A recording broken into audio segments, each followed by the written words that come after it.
안녕하세요. 저는 치위생과 1학년에 재학 중인 정유진이라고 합니다. 제가 갔던 프로그램은 전공 관련 직무 연수라고 해서 일본 오사카로 가는 연수였고요. 2박 3일 일정으로 일본에 있는 오사카에 있는 대학교를 방문을 하고 그 다음 오사카에 있는 혼다 치과를 방문을 하고 또 오사카 문화 체험을 하는 일정이었습니다. 평소에도 글로벌 프로그램에 관심이 많기도 했고 저희가 1학년 때 진행했던 특강 중에 그 일본 치위생사에 대한 특강이 있었는데 그거를 보고 나서 일본 치위생사에 대한 관심이 조금 생겨서 지원하게 되었습니다. 제가 지원할 당시에는 싱가포르 연수와 일본 연수 두 가지를 지원할 수 있는 상황이었는데요.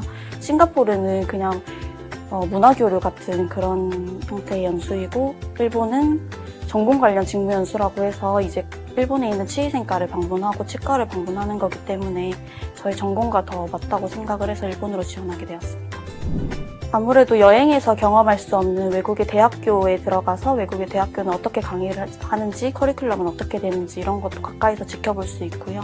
그리고 제가 그 전공으로 배우고 있는 것과 관련된 치과에 가서 거기 업무를 직접 보고 환자를 치료하는 그 과정도 지켜보면서 옆에서 다 생생하게 느낄 수 있다는 것이 더 장점으로 느껴졌습니다. 일본어로 진행되는 수업이어서 정확하게 이해할 수는 없었지만 저희보다 조금 더 실습의 비중은 많은 것처럼 느껴졌고 실습 환경 같은 경우에는 저희보다는 조금 한 강의실에 많은 학생들이 들어가서 다 같이 실습을 하는 분위기였습니다. 그리고 저희 같은 경우에는 뭐 미생물학이나 이런 강의에서는 그냥 이론 위주로 수업이 진행되는데 거기서는 실습복을 다 갖춘 상태로 실습 위주로 수업이 진행된다는 게 조금 신기했습니다. 일본이 저희보다 의료로 따지면 선진국이고 저희가 치과에서 실제로 사용하는 기구나 재료들이 일본에서 생산되는 제품이 굉장히 많은데 그래서 저희보다 훨씬 더 좋은 환경일 거라고 생각을 했는데 저희랑 거의 비슷하거나 오히려 저희가 더 좋다고 생각이 들 만큼 저희 학교도 뒤처지지 않는 실습 환경을 갖추고 있다고 생각이 듭니다. 지원 조건 같은 경우에는 교내 글로벌 프로그램을 참여했던 이력이 있어야 했던 걸로 기억이 나고요. 그리고 교내 모의 토익이나 정규 토익 점수가 있어야 됐던 걸로 기억을 합니다. 저는 그 교내 글로벌 프로그램을 들으면서 모의 토익을 쳤던 적이 있어서 그 점수로 지원을 할 수 있었습니다. 일본 같은 경우에는 정확하게 기억은 나지 않지만 열린 선발이 없었던 걸로 기억이 나는데요. 열린 선발 같은 경우에는 토익 점수가 없는 학생들을 위해서 선발할 수 있는 기획 의도였고 일본 같은 경우에는 열린 선발이 없었고 싱가포르 같은 경우에는 열린 선발이 있어서 토익 점수가 없는 학생들도 싱가포르는 지원할 수 있었던 걸로 알고 있습니다.